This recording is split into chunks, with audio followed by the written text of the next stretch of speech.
మానవుని చరిత్ర గురించి దేవుడు జీవగ్రంథంలో ఏమి వ్రాశాడో ఆ జీవగ్రంథంలో ఉన్న కొన్ని మాటలు మీకు చెప్పాలని మేము ఆశపడి వచ్చాము.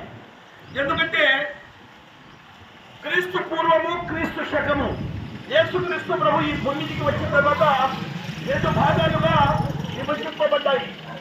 ఎందుకంటే క్రీస్తుకు పూర్వము మరి పాపమే ఉన్నది.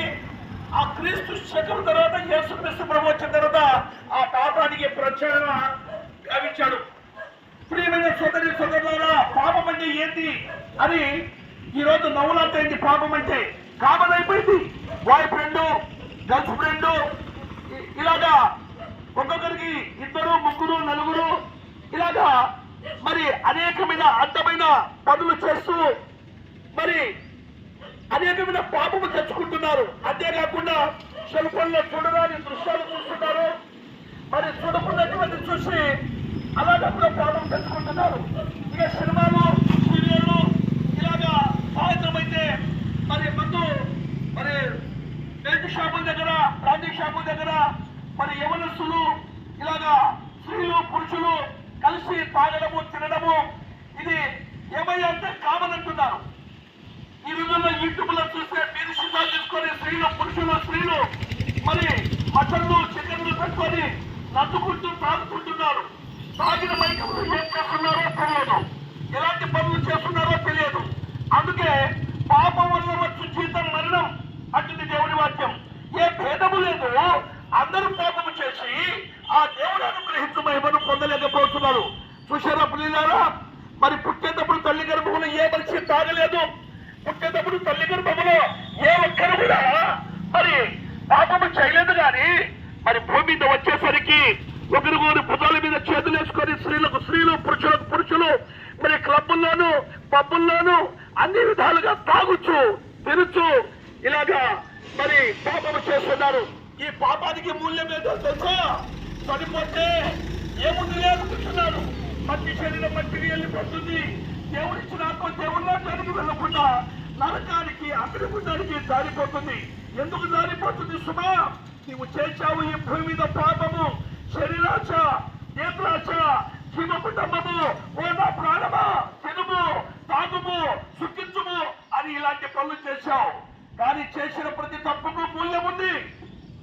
భూమి మీద మనం చేసిన ప్రతి పాపానికి ఏ ఒక వ్యభిచారం చేత పట్టబడినా, దొంగతనం చేత పట్టబడినా, మరి మద్దతుల చేత పట్టబడినా మన ప్రభుత్వమే మనకు శిక్ష విధిస్తుంది. కానీ పరలోక ప్రభుత్వం కూడా ఒకటి ఉంది. ఈ ఆత్మతో చేసిన ప్రతి పాపానికి శివగ్రంథంలో ఈ పాపాలన్నీ రాయబడ్డాయి.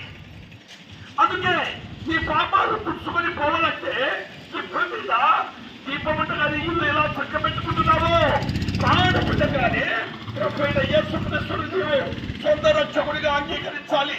అందుకే యేసుక్రీస్తు ప్రభు క్రీస్తు పూర్వము క్రీస్తు శకమని ఎందుకు రాయబడిందంటే యేసుక్రీస్తు ప్రభు వస్తేనే పాప విమోచన.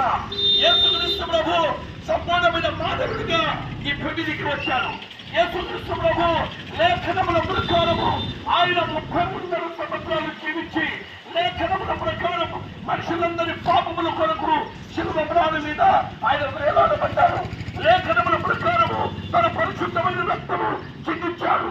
లేఖనముల ప్రకారము మనుషులందరి పాప విమోచన కావడానికి ఆయన పాపిగా మారిపోయాడు. లేఖనముల ప్రకారము ఆయన సమాధి చేయబడ్డాడు. లేఖనముల ప్రకారము తన పరిశుద్ధమైన రక్తం చిందించాడు. అందరినీ కడగడానికి యేసు రక్తం ప్రతి పాపము నుండి మనుషులను విడుదల చేస్తుంది. ప్రియులారా, నీకొక దేవుడు నాకు దేవుడు కాదు, కానీ సృష్టికర్త అయిన దేవాది దేవుడిని ప్రేమించి మన కొరకు బలి అయిపోయాడు. మన కొరకు తన రక్తాన్ని కాల్చాడు, ఇచ్చాడు. ప్రియులారా నమ్మండి, అన్నలారా నమ్మండి, అక్కలారా నమ్మండి, నాతోటి సహోదరులారా. ఈ లోకం నుంచి కాదు, నమ్మండి. నరకం నుంచి తప్పించబడి పరలోక రాజ్యం సొంతం చేసుకోండి. మరి ఏమేం చేయాలని మీరు అడుగుతున్నారా? యేసు ప్రభువా, నేను పాపిని, నన్ను క్షమించమంటే ఎంత ఘోర పాపికైనా క్షమించి పరలోక రాజ్యం ఇవ్వడానికి బలి అయిపోయాడు. అందుకే తిమోతికి రాసిన 1 పత్రిక 1వ అధ్యాయం 15వ వచనంలో పాపులను రక్షించుటకు క్రీస్తు యేసు లోకములకు వచ్చనని మరి రాయబడింది. ప్రియులారా, ఆ క్రీస్తులో అనగా యేసుక్రీస్తు నమ్మండి, నిత్య జీవాన్ని పొందండి. మహిమ ఘనత ప్రభావాలు దేవునికి స్తోత్రం.